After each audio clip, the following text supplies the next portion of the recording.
პირადობის მოწმობით საზღვრის გადაკვეთის შესაძლებლობა საქართველოს იმ მოქალაქეებს ექნებათ, რომელთაც ახალი ორენოვანი პირადობის მოწმობა გააჩნიათ.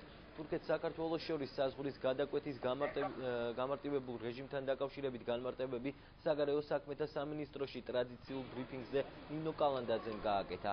მინისტრის მოადგილემ აღნიშნა, რომ 31 მაის ხელმოწერილი შეთანხმება მას შემდეგ შევა ძალაში, რაც თურქული მხარე ყველა საჭირო ტექნიკურ პროცედურას დაასრულებს.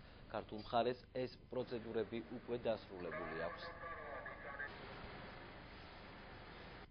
ივლისიდან იარსებებს საქართველოში პირადობის მოწმობები, რომლებიც იქნება ორენოვანი და მხოლოდ იმ მოქალაქეებს, ვინც ამ ახალი პირადობის მოწმობების მფლობელობაში იქნება, მათ იქნება შესაძლებლობა, რომ საზღვარი გადაკვეთონ პირადობის მოწმობით და არ დაჭირდებათ შესაბამისი პასპორტი, მაგრამ კიდევ ერთხელ ვამბობ, ამისათვის აუცილებელია, რომ ჩვენ შესაბამისი შეტყობინება თურქულმა მხარემ მოგვაწოდოს იმის თაობაზე, რომ შიდაუწყებლივი პროცედურები დასრულებულია და ჩვენ დაუყოვნებლივ გავავრცელებთ ამ ინფორმაციას, როგორც კი თურქული მხარე ამის დასტურს მოგვცემს.